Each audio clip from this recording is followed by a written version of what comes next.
agreement can be reached before the August 2nd deadline? Well, it's hard to say. The deal that's put together by the Gang of Six apparently cannot be put into legislative language before August 2nd, so something needs to be done. One of the problems is that in the House there's a connection to the so-called balanced budget amendment, which is a really misleading title because that legislation does not require a balanced budget. And in fact, anyone who's read the provisions of it will notice that it will make it almost impossible to ever balance the budget.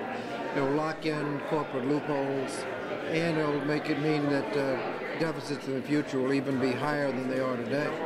If you read the provisions of the legislation, you will notice that you cannot balance the budget under those provisions. But is the balanced budget amendment the issue right now? I mean, well, the balanced budget amendment is an issue because the Republican leadership has said that they will not vote to extend the debt ceiling unless the so-called balanced budget amendment is enacted. The balanced budget amendment does not require a balanced budget. In fact, will make it more difficult to balance the budget. It will jeopardize Social Security and Medicare. Do you think that the House Republicans are willing to play this staring game right up until that deadline and perhaps even get to a point where the country could be in danger of defaulting? You'll have to ask the Republicans what their intentions are, but insisting on the balanced budget amendment will mean that the budget will probably never be balanced, will go totally out of control, and will jeopardize Social Security and Medicare. And anyone who's read the provisions would notice that. The other problems are that we are cutting Social Security and Medicare in order to fund tax cuts for millionaires. I think that's going to cause a problem, too. The tax increases seems to be a pretty big sticking point.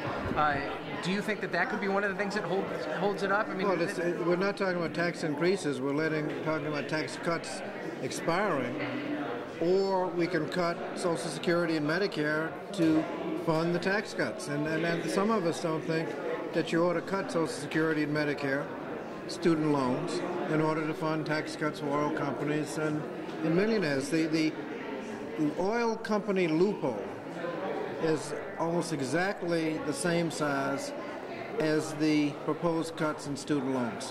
What do you think about Congressman Cantor's role in this? Do you think that he's acted well in his position arguing on behalf? I think he has articulated the Republican view, and the question is where they're going to go. But the problem is that they've connected it to the balanced budget amendment, which does not require a balanced budget, will make it harder to balance the budget, and jeopardize the Social Security and Medicare in the process. So if that's their goal, then they're going to have problems. What about you? What are you thinking about in the future? Any closer to making a decision about running for the Senate? No, I'm focused right now on trying to get through the debt ceiling so the economy doesn't totally collapse. Okay. All right, Congressman, we appreciate the